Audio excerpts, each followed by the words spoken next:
नदी में प्रवेश करने, शपथ लेने आदि के प्रदर्शन में करते हैं। त्रिपताक मुद्रा।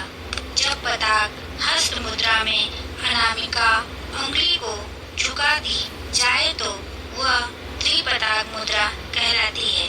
इस मुद्रा का उपयोग मुकुट, वृक्ष, वृष, इंद्र, दीपक, आग, अग्नि की ज्वाला, कबूतर, बाण, परिवर्तन आदि भावों के प्रदर्शन में किया जाता है। अर्धपताक। त्रिपताक मुद्रा में कनिष्ठा उंगली को झुका देने पर अर्धपताक मुद्रा बनती है। इस मुद्रा का विनियोग पलक, नदी, तट दोनों कहने, छुरी, ध्वज, शिखर आदि भावों के प्रदर्शन में किया जाता है। कर्तरी मुख। अर्धपताक हस्त में तर्जनी व कनिष्ठा उंगलियों को बाहर की ओर फैला देने पर यह कर्तरी मुख मुद्रा निर्मित होती है।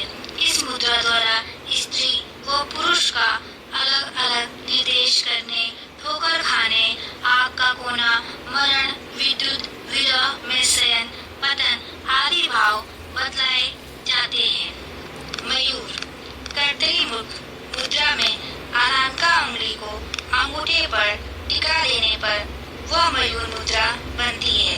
इस मुद्रा द्वारा मयूर की गर्दन बतलाने, लता, शकुन, पक्षी, वमन, बालों की लट सुलझाने, ललाट, तिलक, नदी का बहाव आदि के भाव बतलाने में किया जाता है। अर्धचंद्र मुद्रा। पताका मुद्रा में अंगूठा फिरा देने पर अर्धचंद्र मुद्रा बनती है। कृष्ण की अष्टमी का चंद्रमा हाथ से गला पकड़ने, देवताओं का अभिषेक, पूर्वजों को प्रणाम करने में इस मुद्रा का उपयोग किया जाता है। अराल। पताक हस्त में तर्जनी उंगली झुका दी जाए तो वह अराल मुद्रा कहलाती है। इस मुद्रा द्वारा विश्वान, अमृत, पवन आदि के भाव को दर्शाया जाता है। सुखतुंड। अराल मुद्रा में अनामिका उंगली को झुका देने पर यह सुखतुंड मुद्रा बनती है। बाढ़ चलाने, घाव याद करने, आश्चर्यजनक बात करने, उग्रता का भाव बतलाने के लिए इस मुद्रा का प्रयोग किया जाता है। मुष्टि।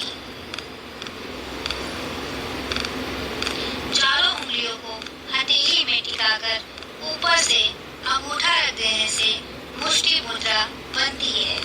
स्थिर, गला पकड़ने, वस्तु उठाने, मर्दों का युद्ध आदि भावों के प्रदर्शन में यह मुद्रा का यूज किया जाता है। शिखर।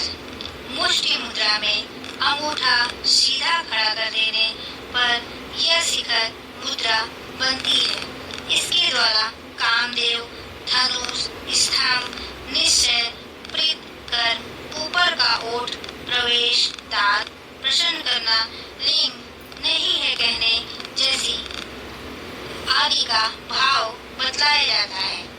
कपित मुद्रा।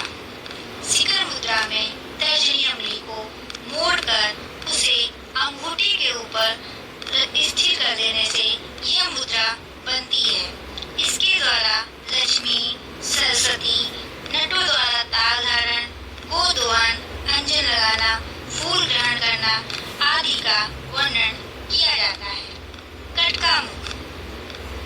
जब कपित हस्त में तर्जनी के साथ मध्यमा उंगली को भी अंगूठे पर टिका दिया जाता है तो वह कटका मुद्रा कहलाती है। इनके द्वारा फूल तोड़ने, मोती का हार, पुष्पहार धारण करने आदि भाव को हम बतलाते हैं। सूची मुद्रा। कटका मुद्रा में तर्जनी उंगली को सीधा कर देने पर सूची मुद्रा निर्मित होती है।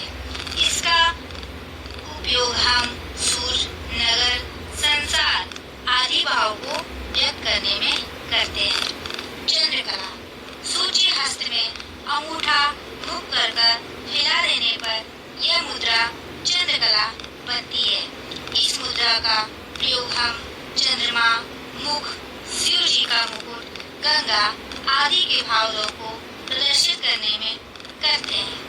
पद्मकोश हाथ की समस्त अंगुलियां फैली हुई तथा अंदर की ओर झुकी हुई होने पर पद्मकोश मुद्रा बन जाती है। इस मुद्रा के द्वारा फल, स्त्रियों के स्तन, गोलाई से घूमना, गेंद, भोजन बनाना आदि भावों को हम प्रदर्शित करते हैं।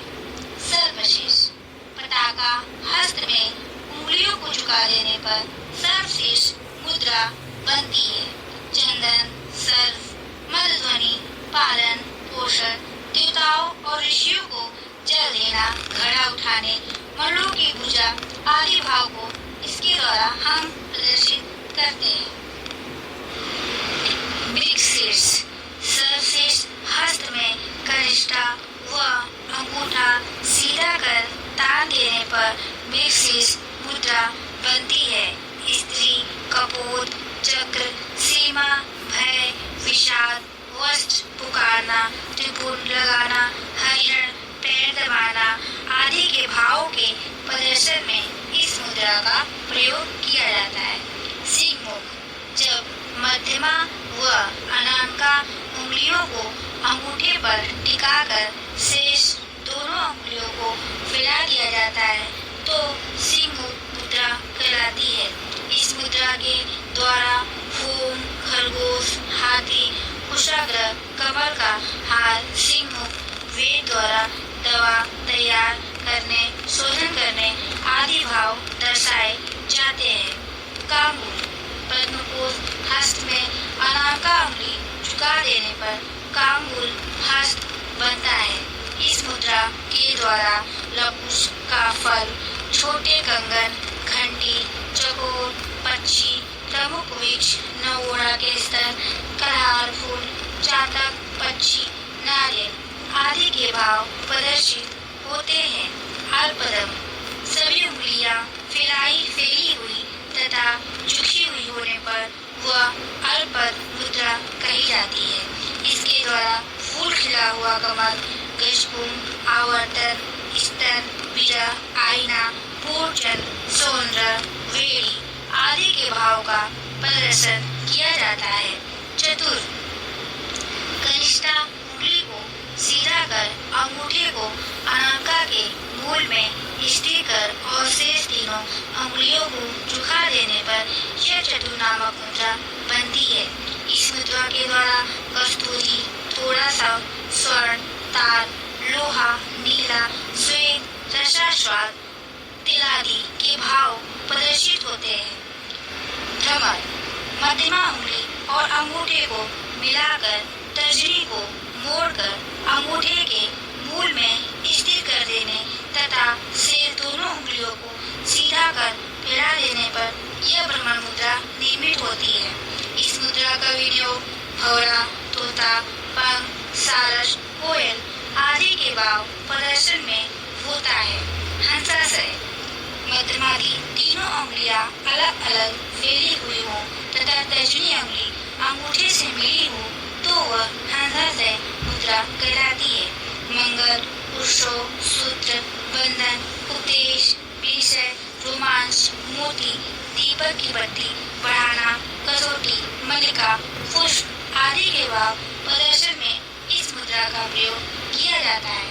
हंस पक्ष जब सर्वशीर्ष हस्त में कनिष्ठा उंगली को सीधी तान दी जाए तो वह हंसापक्ष मुद्रा कही जाती है।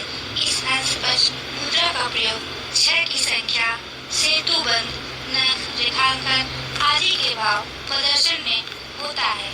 संदेशम पद्मकोश मुद्रा में यदि बार बार अंगुलियां पास लाई जाए और फैलाई जाए तो वह संदेशम मुद्रा कहलाती है।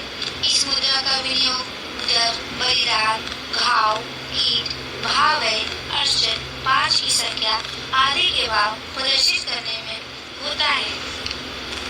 मुकुल हाथ की 5 उंगलियों को परस्पर मिला देने से मुकुल मुद्रा बनती है।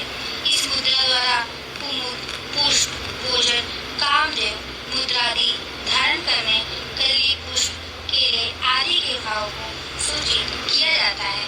तार में चूर मुकुल हस्त में तर्जनी उंगली टेढ़ी कर देने पर तालचूर मुद्रा निर्मित होती है। इस मुद्रा के द्वारा मुर्गा, बगुला, कौवा, ऊंट, वृक्ष, लेखन, क्रिया आदि भाव का प्रदर्शन किया जाता है। त्रिशूल कनिष्ठा और अंगूठे को मिलाकर शेष तीनों उंगलियों को फैला देने पर यह त्रिशूल मुद्रा निर्मित होती है। विरूपत्र त्रिशूल